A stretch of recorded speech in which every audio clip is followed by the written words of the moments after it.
тескеричи аптекадан жанагындай атайын дүкөндөрдөн алыш керек, интернеттен алган кооптуу деп атпайбы? Алар тиги аптекалар лицензиясы бар. Текшерилет. Мондай айтат экен да, бул деген жардам берет. Мына күйөөң ушун ичкенден кийин бир жума ичинде көрөсүң, кускусу келип, эми арак ичсе эле кусат, ичсе эле кусат деп монтип сүйлөп атат да. Аны көрүп мен монтип кеттим да, бияктан гарантия беришти го.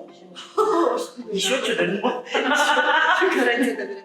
А матча чайдын курамын текшерсең көк чай. Ооба. Көк чай. Бирок сен көк чайды мисалы 100 сомго алсаң болот.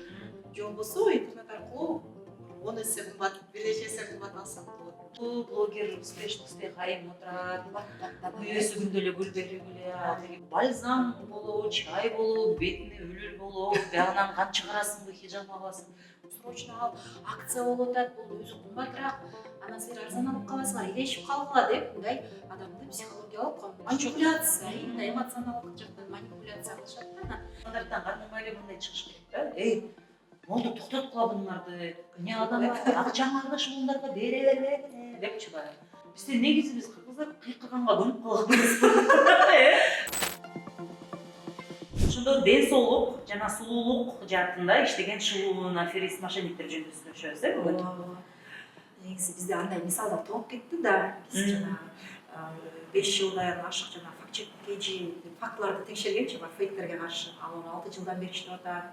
Чекит болсо мына 2 жыл болоюн деп калды. Анан дайыма эле ушундай сулуулук темасына, ден соолук темасына байланган эмелер, шылуундуктун түрлөрү дейбизби, же мындай жалган маалымат дейбизби, ушул көп да. Соц тармак аркылуу көбүнчө иштешет. Анан алардын баардыгына акча берет деп калып атпайбы? Шылуу көбүрөөк сатыш керек. Ооба, Элден көбүрөөк акча алыш керек. ооба. Анан алар саткан продукцияны да карап көрсөк, мисалы жакында эле иликтөө жасаптырсыз го. Бир ошо врач, доктор. Мусулман врач деп өзүн айтат экен да. Доктор эми атын айта алам ушунун атынан, бул доктор Турабеков. Эжен Турабеков деген врач бар экен. Эми анын квалификациясы, башка маселе сөз жок. Билими туурасында эч кандай күмөн жок. Бирок бир эле факт 1000 сомдук лактазар деген 17 000 сомго сатылып атпайбы? Ал эмне өзү лактазар деген? Лактазар деген бул бат биологиялык активдүү кошулма деп коет экен. Ал дары дагы эмес да. Ал баланын ичин түйүлгөндө ошону вздутие болот го. Ошондой болбош үчүн коликтер болбош үчүн. Пробиотик сыяктуу эле Пробиотик. Анан аны да болгондо да бизге кайрылган айымчы, ал деген кызы деген 8 жашта, 9 жашта. Тиги болсо наристелерге берүүчү бат болуп атат да. Наристелерге берүүчү. Анан 1000 сомдон эле аптекага биз барып өзүбүз карап кетсек 1000 сомдон эле сатылып атат да. Анан кийин эмне деп сатып турган ошо 8 жаштагы баласы? Мындай экен. Инстаграмда катталуучулар аябай көп экен. 250 миңден ашык катталуучулар экен. Ютубта да катталуучулар көп экен. Жакшы кеңештерин берет экен, китеп чыгарат экен. Аябай мындай аудиториянын ишеними чоң экен да. Анан ал бизге кайрылды дегиле. Мен ошо 200 сомдой чыгым кетти, бирок балам эчтеке жакшы болгон жок. Ушундай аппетити жок болуп атат, арып болуп атат деп айтты да. Анан жакшы педиатр издеп эле анан ошо инстаграмдан көрүп калдым деди. Анан баягы лабораторияга тапшырып, анализдер тапшыргандан кийин мен айткан гана аккаунттардан аласың, башка жактардан алсаң, анда гарантия кепилдик бере албайм дейт да. Тигил аккаунттарда аптекаларга караганда ошондой бир нече эсе кымбат бата сатылып атат да. Анан ишенип алып атат. Баардыгы болуп 200 000 сом короттум дейт. Балким ошол аккаунттарды өзү жараткан, же башкалар менен мисалы иштешеби ошентип? Сатып берген үчүн балким пайыз алат. Негизи Get контакттан ошо Турабековдун менеджери деп чыгып атат да. Анан биз ошентип байланышканда, өзүбүз байланышып сураганда, ал менин эч кандай байланышым жок деп айтты. Аффилирован эмесмин деп айтты да. Бирок биз аны далилдей алган жокпуз. Себеби ал жактын учредителери, негиздөөчүлөрү, директорлору башка болуп чыкты. Бирок байланышы бар болушу ыктымал деген бизде баары бир күмөн калды. Аны дагы көрөбүз го байкап. Бирок ал жөн эле ушул жерден гана алганда менин бейтаптарым жакшы болгон деп бизге дагы ушундай комментарий берди да. Эми азыр саламаттык сактоо министрлигине да арыз түшкөн, ички иштер министрлигине да арыз түшкөн. Анан бирок ошо биз жана эксперт, даректүү медицина боюнча эксперт менен да сүйлөштүк да, ал айтып атпайбы? Тескеричи аптекадан жанагындай атайын дүкөндөрдөн алыш керек, интернеттен алган кооптуу деп атпайбы? Алар тиги аптекалар лицензиясы бар. Текшерилет, көзөмөлдөнөт, жоопкерчилик бар. Отчет берип турат деп атат да. Бар. мындай бир начар чыгып калса барып же каяка барып даттанасың, эмне кыласың билбей каласың да. Интернеттен алгандачы мисалы. интернеттен алганда. Ал интернетте Инстаграм аккаунту мындай бир секундада эле өчүрүп коюп болду. Болду. Сыйпалап эле кылып кетесиң да, эмне болгонунчу. Анан эң кызыгы биз бир эле эне менен сүйлөшкөн жокпуз да. Бир нече энелер менен сүйлөштүк да. Мисалы 500 000 сомго чейин дагы чыгым болгондор бар экен, 200 000 сом. Анан ДЦП болуп баласы ооруган эне дагы кайрылган экен. Сүйлөбөгөн баланын энеси деле кайрылыптыр. Аларга жазып бергенде баягы эле биологиялык акцент окушу бар. Витамин бар да. Анан бул жерде дагы мындай териштире турган нерсе болуп атат да, бул делечи. Анан негизи ушул менин оюмча эмнеге эл ушундай мисалы докторлорго ишенет. Докторлор толтура да негизи ушу Инстаграмда деме жашоодо деле. Бул өзүнчө дагы мындай бир өзүнө мындай фишка нерсе болот да. Бул өзүн мусулман доктормун деп баягы эл ишенет да. Сен мусулман болсоң, демек сен алдабайсың. Сен Кудайдан корккон адамсың деген өзүнчө дагы бир эме берет да бугачы. Стимул. Кредит, доверие деп коет го орусча. Ошондой дагы бул доктордон башка дагы бир нече ошондой баягы ар кайсы нерселер саткандагы адамдарды иликтеп чыктырсыңар го. Ал жерде аялдар дагы жүрөт, мисалга жоолук жамынап, бул деген халал продукция, бул деген Адал тамеки деген да. ошо адал тамеки деп жаман. Муну чеккенден кийин кадимкидей өпкөң эс алып, дем алып, сенде үйдүн дагы абасы жетпей калат экен. Терезени ачып, сырттагы абадан дем алып, ушундай дем алуу жолдорум жакшыланат экен. Жакында адал арак чыгып Ошо алка стоп деп дагы сатышты баягы алкаштарга бергиле депчи. Бул ошол аракты калтыруучу стоп алкоголь таблетка же чайлар. Таблеткасын өз эркиңер менен ичсеңер болот. А чайын болсо ошол көк чайдан ичип кой деп туруп эле демдеп туруп эле бере бересиңер, уже алкоголду көргөндө кусуп калат. Анан текшерсең эле бул жөнөкөй эле бир мисалы үчүн чөп чай деп чөп чай сыяктуу эле нерсе чыгып калат да. Анан бирок ишенип алгандар, ошондой видеолорду көргөндөр көп болуп атпайбы? Мен да көрдүм да ошол аябай ишеничтүү сүйлөшөт экен, эмоцияны аябай берет экен. Булар ошол сатуунун Жириновскийлери экен да. Маркетинг. Аябай ишендирип, мынтип айтат экен да, бул деген жардам берет. Мына күйөөң ушун ичкенден кийин бир жума ичинде көрөсүңөр, кускусу келип, арак ичсе эле кусат, ичсе кусат деп мынтип сүйлөп атат да. Аны көрүп мен мынтип кеттим да, бияктанчы. Алгыңыз келет. Ай депчи. Анан мындай аябай ишендирип сүйлөшөт, эмоцияны беришет, анан кийин сөзсүз ишенесиң. Мисалы саясатта деле ошондой го, эң көп эмоциядан берип сүйлөгөн баягы саясатчыга биз ишенип кетебиз го. Булар да ошондой эле баягы бир технологиялар менен иштейт экен да, мындай карасаңчы. Анан жөнөкөй эле чайлар, анан ден соолукка карата да жана матча чай деген дагы, Жашыл арык таап атабыз деп анан Бул матча чай менен сизде ден соолукка эч кандай зыяны жок. Бир айда 10 килограмм чейин салмак таштай аласыңар. Ички организмди кишечниктер бүт бардыгын тазалайт. Бетиңер тунар сон болуп каласыңар айында жана ошондой эле арыктаганга эң сонун жардам берет. Ичип атканыма мен 10 күн болду. Могу шымым вообще чыпыйып турчу, аз болсо уже көрүнүштөр, но вообще сон болуп объемдон да кеттим. эң өкүнүчтүүсү жана блогерлер, чоң аудиториясы бар адамдар, пикир жаратуучулар, алардын миллиондогон көрүүчүлөрү бар да. Алар дагы жарнама кылып атпайбы ушул компанияга аралашып, баягы мен арыктадым, мага жардам бергин, мынакей матча чай деп атса эле. А матча чайдын курамын текшерсең көк чай. Көк чай. Бирок сен көк чайды мисалы 100 сомго алсаң болот. Же болбосо интернет аркылуу 10 эсе кымбат, бир нече эсе кымбат алсаң болот. ким кантип сага айтып берсе, Ким кандай сатат? Кандай сатат? Ошону эле сонун упаковка кылып туруп анан эмоционалдуу, аябай кооз кылып, сулуу кылып туруп анан сатып жүрөчү. баягы шай мускат жүзүн жегендей эле болуп калат. 100 сомдук жүзүм турса, биз 1000 сомдук жүзүмдү алып жеп атпайлыбы? 1,5 миң сомдук. Той элден калбайлы депчи. Бул ошондой эле бир эме менен баягы маркетингдин бир эмеси болуш керек, э? Негизи биздин кыргызстандык жүзүм деген ал анчалык көп пестицидке мындай химикаттарга толгон эмес да. А бул тура берет экен, көп күндөн бери турат экен, томпойуп турат экен, чирик болбойт экен, курт болбойт экен. Биздин Анан ошол блогерлер көрсөтүп жеп атса. Ошол эле баягы матча чай деген өзү дагы мындай аябай импортный, сонун угулат. башкача болуп атпайбы? Матча чай. Алка-стоп десе дагы уже стоп деген сөздү басында болду, бул токтотот алкогольдү депчи. Адал тамеки деп атса мисалы. Анан мен да көп байкадым, көбүнчө булардын аудиториялары мындай аялдар. Анткени бизде кандай үй бүлөдө күйөөң ооруп калса дагы, балаң ооруп калса дагы аялдын жоопкерчилиги эмеспи? Ошон үчүн аялдар көп болушат да мындай. Эркектер отуруп кой мен ушул алкостопду ичкени токтотоюн дебейт да, туурабы? Же болбосо эркек отуруп кой мен сатып алайын жеме матча чай ичип карттайын дебейт да. Булар көбүнчө ошо менин оюмча дээрлик 100% болуп кетет окшойт аудиториясы аялдар. Аялдарды ошол эмоция аркылуу алышат. Анан аялдар көбүнчө мындай жаагандан албайт да ошол нерселерди, туурабы? Эмне үчүн аял арыктагысы келет? Күйөөң бирөөгө башка бирөөгө кетип калат дешет, же болбосо күйөөгө тийгиң келсе арыкта дешет, туурабы? Сулуу болуп жүр, аял деген бүт жагынан жетиш керек деген нерселер бар. Балаң ооруп калса да сен күнөөлөсүң, сен дарылашың керек. Күйөөң ичип кетсе да сен күнөөлөсүң, сен чыгашың керек анычы.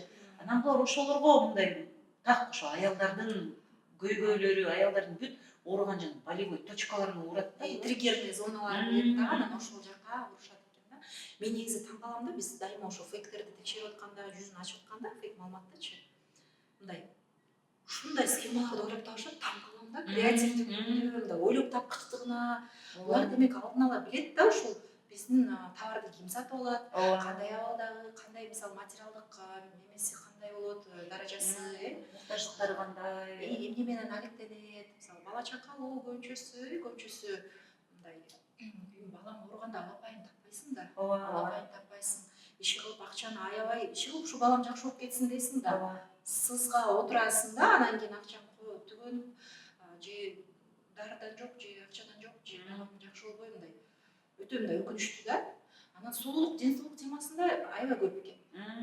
Ошо сиз айткандай сулуу болгулары келет. Өлүлчү. Деген бар өлүлдөрдү бетине коюп. Айтып атам, косметологко барбайды. Ошо өлүлдөрдү чаптагыла. Анан биз текшерсек, өлүл косметологияда чындап эле колдонулат экен. Өлүдүн маскаларын сатышат мисалы, Бирок ал тазаланган өлүл экен да, жанагындай былжырак эмеси, составы ал чындап эле жардам берет. Бирок ал тазаланган. Мындай өлүлдү колдонгондо тазаланбаган өлүл да, ал тескеринче териге мындай зыян, кожный мындай ооруларды алып келиши керек экен, тери ооруларын алып келет экен да. бирок бул деген тоже вау эффект берип атпайбы? Деген өлүл бетине жүрсөм да бир что-то экзотическое, башкача. Демек сөзсүз жардам берет экен. Тиги Корея, Азиянын түштүк Азиянын аялдары кандай эле беттер көрсө булар да ошентип сулуу болуп жүрөт турбайбы дейсиң да, туурабы? Бул башка жактын бир нерсесин алып келип көрсөтүп атат да бизге. Анан эң башкысы ушул баягы TikTok'то деле кетип атат, 600 миңден ашык киши көрдү да, буяга өлүлдү чаптап алып, анан өзүн. Аны аялдар эмес эркектер баары көрүштү да. Негизичи анан ошондой хайпка байланган, эмоцияга байланган, мындай эмоционалдуу тексттер, эмоционалдуу көргөндө эле биринчи, экинчи секундасын көргөндө эле вау, сонунбайбы, өлүл чаптабайт депчи. Эч качан муну эч жерден таппайсыңар. Силерге бир да косметолог муну айтпайт. Булар атайлап силерден жашырат, мына бир гана биз деле айтып беребиз. Бизден гана угула дейт да. Уадаларга да байланат экен. Уадаларга анан мындай гарантия берип коюшат го.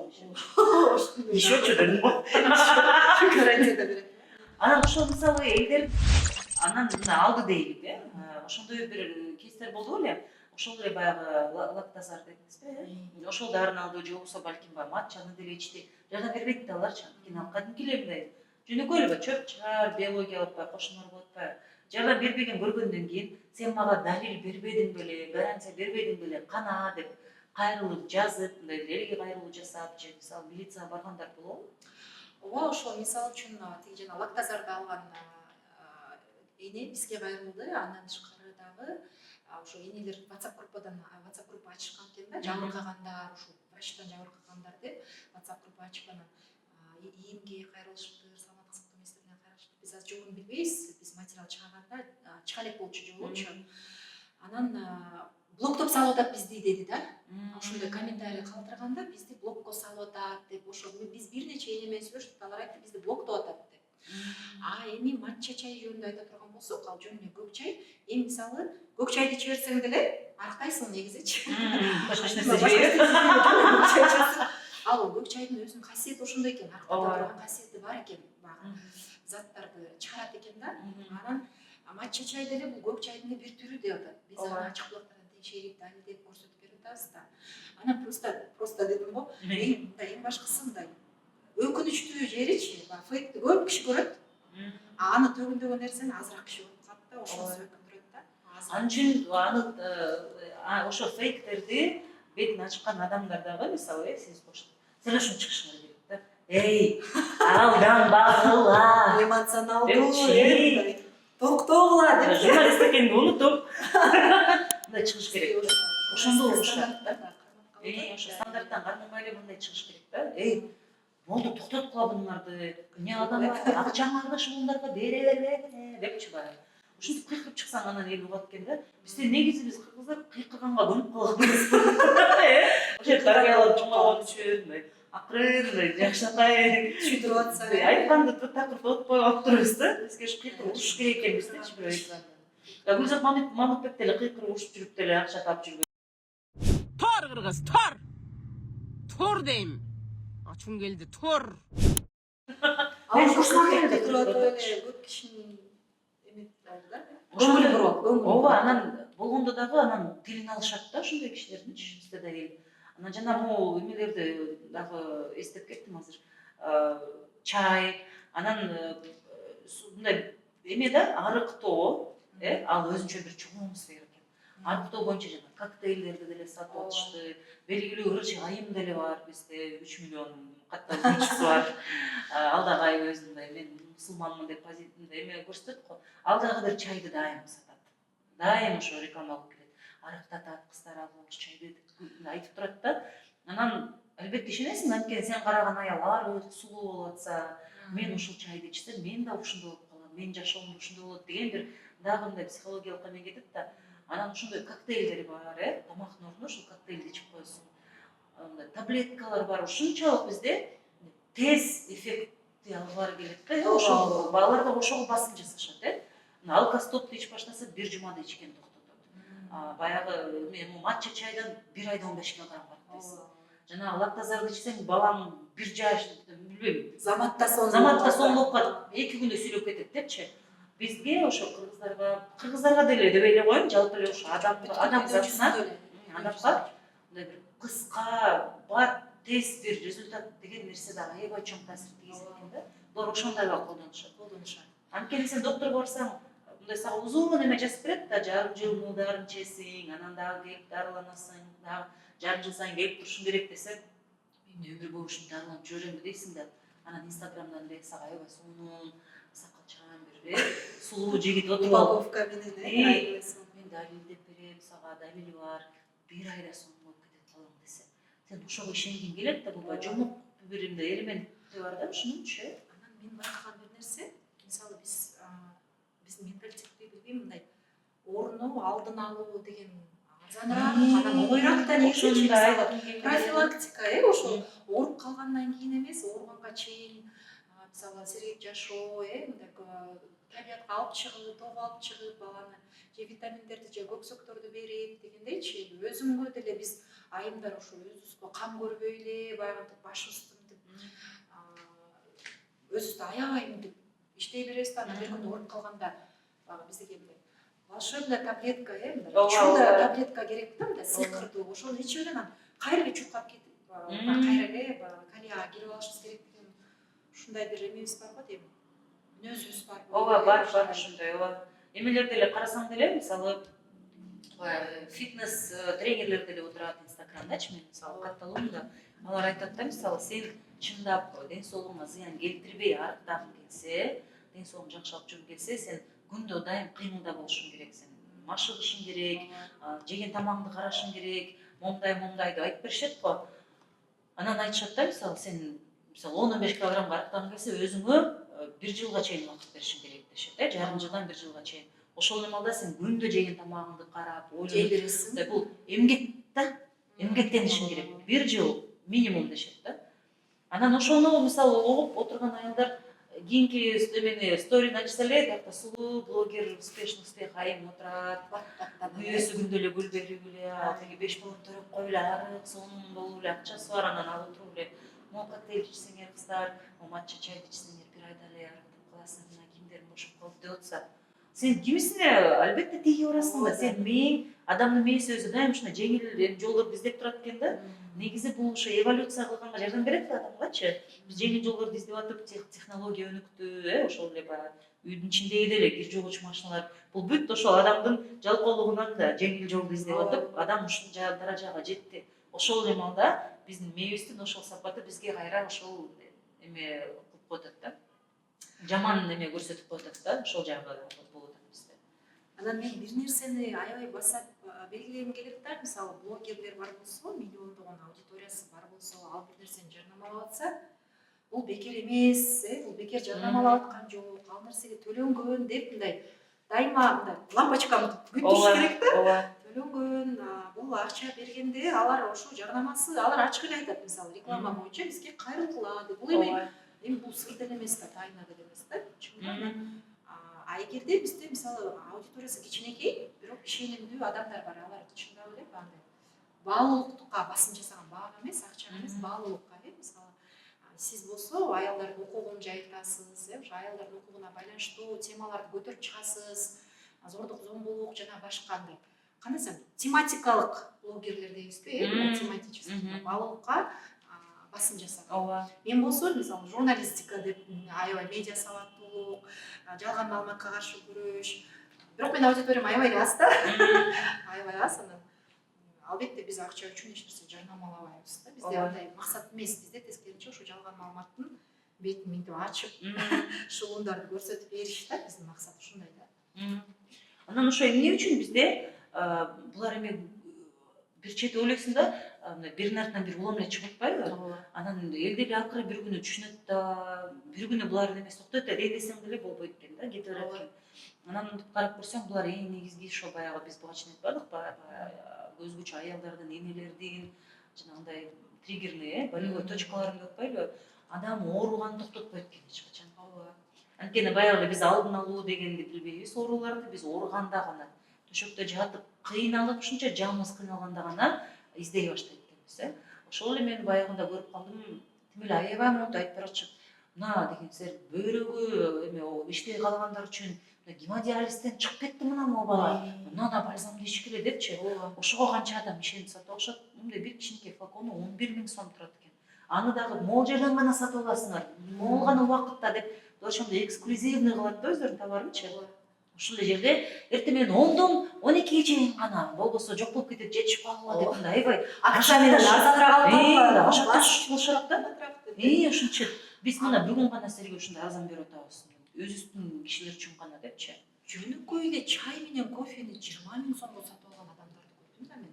Жөнөкөй эле чай менен кофе, Анткени аны башка сапаттар менен соустар, кооздоп, анан ушу жанагы тармактык маркетингге байланганда көбүнчөсүчү тармактык маркетинг ушундай десең көбүрөөк сатышың керек. Сонун 2 кабаттуу үйдү көрсөтүп коет дагы, мынакей 2 кабаттуу үйдү мен ушул сатып атып эле койдум депчи, анан бак айымдар деле акча тапкысы келет, күйөөсүнөн көз каранды болгусу келбейт, анан мен деле анан ошондой тармактык маркетингди мен изилдесем, эркектерге болбойт деп чыкты да. Только аялдар гана кошулсун, аялдарды гана үйрөтөбүз, өзүбүз окутабыз, көрсөтүп беребиз. Сатып алышыңар керек, монча сомго анан кайра сатышыңар керек деген маселе да. Анан канча сом алып, ошол эле продуктылардын аналогдору бир нече эсе арзан болушат. Анан эмне үчүн ошо эркектерди аралаштырбайт? Аларда сынчыл көз караш мындай жогорураак деген маселе туулат да. Эмне үчүн алар алданбайбы анчалык, аялдар алдангандай депчи. Аялдар өзү бизде көбүнчө ишенчек болот экен. Баяу. Анткени сен деген өзүң үчүн гана эмес, башкалар үчүн да жоопкерчилик алып жүрөсүң. Сен менимче ошол да аябай таасирин тийгизет да. Сен акча тапкың да келет, балдарыңды дагы ден соолугун карайсың, баягы эле күйөөңдү деле, сен бүт үй бүлөгө жоопкерчиликтүүсүң. Анан албетте анан өзгөчө биз дагы өзүбүз ушунчалык чоң жоопкерчилик сезгенде, балдарыбыз ооруп калса дагы биз өзүбүздү күнөөлүү сезебиз, аябайчы.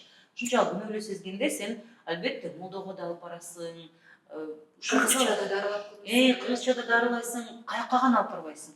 Дары дагы берип көрөсүң, медицинага да алып барасың. Анан ушул бальзам болобу, чай болобу, бетине үлүл болобу, биягынан кан чыгарасыңбы, хижаб аласың, баарына даяр болуп каласың. Анткени сен сезесиң ошол жоопкерчиликти, сени күнөөлөшөт. Аталарды, эркектерди күнөөлөбөйт да эч ким. Анан алардын иши деле жок да. Койчу ошону деп коет. Анткени аларда мынчалык менин оюмча да ушундай моралдык жоопкерчилик жок. Баласы ооруп калса эмеси дарылашы керек. Атасы баласын көтөрүп алып жырылдап чуркап жүрбөйт да, мисалы көбүнчө энелер поликлиникаларда жана эле эне анан бүт тууган уруктары, кайын журту, коомчулук бүт келип энени күнөөлөйт да. Сен эмнеге балаңды ушундай ооруттуң, дарылабай жүрөсүң депчи. Ошондуктан аялдар дагы ушунчалык абалга бат түшүп кетет да менин оюмчачы. Отчаяние, анан ишене баштайсың да көп нерсеге. Аялдарга карата негизи биздин коомдо манипуляция аябай көп. чоң экен. Төрөлгөндөн баштап эле. Сен сулуу болгонго милдеттүүсүң, арык болгонго милдеттүүсүң, ден соолугуң сонун болуш керек, ооруп калсаң сен бир да эркекке керегиң жок болуп калат деп Баарына жетишиң керек. ооба, анан сен супер эне болушуң керек, супер келин. Ошон үчүн аялдар аябай бат түшүп кетет да эмегечи? Депрессияга түшүп кетет, бат эле сынат, бат эле ишенет анткени ушунча көп мындай күтүү бар. Мен оюмча ошон да, ошон үчүн аялдар аябай мындай кирип кетет ошол жаккачы. Анан жанагы схемалар туурасында кайсы баягы эмоционалдык нерсе, мисалы үчүн жана сиз айтып атпайсызбы, матча деген кандай сонун болот башкача эме да. Бизде кыргыздардын сөзү эмес да, жөн көк чай десең сата албайсың да. А матча деп койсоң көк чайды сата бересиң. Анан Япониялык годжи крем деп атса, годжи деген сөз эмес да. А годжи кремди мынтип арыкта Айнура Сагынбаеванын бетин эме крем сүйкөп аткан жерин алышыптыр, кескилепчи. Анан кийин бир аялдар мындай болчу, мындай болуп 20 жылга арыктап беттеринен буруштар кетип калды деп, ал аялдарды текшерсек, бүт фейк болуп чыкты да. Башка аялдар болуп чыкты да. Бирөө чындап эле кары аял экен, бирөө чындап эле жаш аял экен, бирок алар мынтип чаптап анан годжи крем укмуш деп анан сатып башташты да. Анан молекула плюс деген кандай сонун, мондай молекула плюстарды ичсеңер сонун арыктайсыңар. Ал чындап зыян келтире турган капсулалар экен аларчы чындыгында биз текшерсекчи. Анан бирок алып кайра ден соолугуна тескери мындай зыян тийгизип албайбы, залакасын тийгизип калбай арыктайм деп артык кылам деп тыртык кыла албайбызбы деген суроолор дагы өзүнөн өзү келет да, туурабы? Ооба. Ошо коосундай аттарды алышат экен да. Ооба. Кыргызча эле бир аталышты коюп койсо. Жаңы бальзам. Көп сатылбай көп сатылбайт. Жоксо көк чай ичкиле десең. Көк чай ичип арыкта калабыз. Годжи деген бул жана эме да, ягода годжи деп коет го. Ошондой го. Кургатылган ягода годжи деп сатышат. Аны чайга кошуп ичет, мындай эме да, кадимки эле баягы бизде чычырканак да эми. Бул чычырканактын эме бет майын алган десе ким алат? Годжи крем деп. Ошо да бул негизи эле мына биз азыр эметип атпайлыбы, анализдейт мындай. Мен мисалы, мен билем сиз деле ошол катардасыз. Биз мындай айыптагыбыз келбейт ошо алып аткан адамдарды, алданган адамдарды урушуп же болбосо ай мындайсыңар деп айткандан алыспыз, анткени бул канча деген ушу жашоодогу баягы факторлор келип чогулганда анан ошон болуп кетип атат да, баягы ишенесиң албетте. Анан бирден бир себеби мен оюмча бул баягы биз жанагыда ойлонуп атпадык беле, эмне үчүн ушундай баягы азыр эмеде интернетте эме сөз болуп калды, мракобес деп коюшат ошондой докторлордочу. Мен доктормун деп келип эле мындай дипломдорун көрсөтүп коюшат, же билбейсиң каякта окуганын, же балким чындап эле бар диплому, бирок ушундай бир өздөрүнүн кызыкчылыгы аркылуу бизнес жасап, элдерди алдап, жеке бренд создавать этип алышып, анан кийин баягы өздөрүнүн продукциясын эме сатып баштаганда, буларды да мракобес деп мисалы орус тилдүү интернетте да аябай көп чыгарышат да. Анан өзүбүздүн докторлорубуз турса, эмнеге ушун буларга көбүрөөк адамдар ишенет деп баягы талкуулап келгенде дагы биздин ушу өлкөбүздөгү медицинанын абалы дагы буга түздөн түз тиешеси бар деп ойлойм да. Анан мисалы өзгөчө баягы балам же жакының, же ата энең болобу, бир туугандарың болобу, мындай бир оор бир дартка чалдыкканда, мисалы ал жергиликтүү же болбосо ошол баягы областной больницага деле барсаң деле аякта же тийиштүү бир аппаратурасы жок, же УЗИ жасап бере албаса, же МРТны айтпай эле коеюн деп, анализ тапшырганга лабораториялары тапсаң дагы же өтө кымбат, же аябай баягы 30-40 жылдан бери турган эмелер да. Шарт дагы жок да, жакшылап баягы эме өтүп, баардык текшерүүлөрдөн адекваттуу мындай бир диагноз алып, ошол боюнча дарыланганга бизде мисалы региондордо шарт жок. Сөзсүз Бишкекке келиш керек. Бишкекте дагы 4-5 докторду кыдырып атып, акыры бир диагноз аласың да. Ушундай болуп атат да азырчы мен. Башаламан эле бир сезимим да менде. Айылдарда мисалы бир айга бир фап турат, аякта эмне бар, аптечка дегендейчи. Ошон үчүн мен оюмча ушунчалык бизде дагы медицинанын дагы ошол саламаттык сактоо системасы негизи аябай ушундай азыр, мындай оор абалда болчу. Анан бул эмеде деле көрдүк да, коронавируста делечи кандай болуп атканын. Ошондуктан бизде элге дагы булар мындай доступныйраак болуп атат да, телефондон эле карап эле баягы заказ берүү берип койсоң эле мындай жеткирип да беришет. Жакында да бир тууганым көрсөтүп калды, эме балаңар төшөккө сийип атса, ушуну алгыла 100% жардам берет. Сийбей калат балаңар төшөккө деп бир киши туруп алып, моунтип айтып берип атат да. эмоционалдуу айтып берип Карасам, барсучий жыр дейт. жөн эле Ошо кичинекей баночка барсучий жыр 1200 сомго сатып атыптыр. Баягы товарсызы жагын ашыбай эткенсиң дагы, анан 100% токтотот сийгенин деп атат да. Мындай ойлосоң, бул же доктор эмес. Даже керек болсо докторлор сага эч качан 100% гарантия бербейт да, сен айыгып кетесиң депчи. Анткени бул көп факторлордон көз каранды да. Анан ошону алып, мен окусам комментарий толтура, бизге бияка жеткирип бергиле, Жалал-Абадка Ошко керек деп алып атышат, ким эле шатыратып алып атышат. Анткени ошол көйгөй бар. Бирок ал көйгөй менен сен кайсы врачка барасың? Мындай чоңураак балдар төшөктө сийгектесе, ошону айткандан да уялышат экен. Биз ошо уялуу сезими дагы бар да. Күйөөм ичип атат деп, алкоголик болуп кетти деп, сен кайсы врачка барып көрсөтөсүң, кимге айтасың? Акырын эле баягы чайды берип көрөйүн. алкостоп берип көрөйүнчү деп, эч ким билбесин, эле эмне дейт кокой деппи. Ошондой дагы бар да, уялуу сезими, же болбосо мен ушунчага жеткирирдин баламды убагында дарылабайт белең деп эл урушат. Кайненеси балким күндө жемелейт аны. Анан ошого келесиң да, короче ушундай нерселерге. Эми сиз ушунча канча кейс изилдедиңиз, канча көп адамдар менен баарлаштыңыз. Кандайдыр бир ушулардын башын бириктирген бир эмелер барбы, факторлор? Мындай, демек бул алдап атат дегенчи, кандай эмелер менен мындай бир индикаторлор менен билсе болот. Жана биз айтып кетпедикпи, эмоционалдуу болот. Текстер аябай эмоционалдуу. WhatsApp'тан келгенде деле срочно поделитесь, вот так деп, мисалы, педофилдер жүрүптү деп аябай илеп белгилерин коюп, каталар менен жазып, ошол эле баягы реклама кылып атканда деле ката да, көрсөңчү, тексттер бүт ката болот. Ошондойду байкадым, эмоционалдуу болот аябай. Анан адамга мындай текшерүү мүмкүнчүлүгү бериш керек да, буну башка жерден карап көрөйүн деп. Алар ошо бербейт да текшергендечи мүмкүнчүлүк. Срочно ал, акция болуп атат, бул өзү кымбатыраак. Анан силер арзан алып каласыңар, илешип калгыла деп, мындай адамды психологиялык мындай жактан манипуляция, мындай эмоционалдык жактан манипуляция кылышат да. Анан биз мындай да, биз бул жерде мындай схеманы ачыктадык, бул жерде мындай бар экен, Годжи кремди текшердик, алкостоп текшердик деп, балким кээ бир жерлерин мисалы аудиториясы TikToктон көрүп калат, кээ бирин Instagramдан көрүп калат, бирок мындай жалпы комплекстүү биздин ишибизди мындай толук кандуу көргөндөр аз да, мисалы. Ошондон мен мындай өзүмдүн кызматыман пайдаланбайм, ошо чекит медиадан биз ошо жалган маалыматтар менен күрөшөбүз, фейк маалыматтар менен. Анткени биз, сиз айтпадыңызбы, биз айыптабайбыз деп. Биз айыптамак тескеринче капчыгыңызга сак болуңуз, шылуундар турда ишенбеңиз деп ушинтип эле келебиз да, ар бир жасаган материалдарыбызда.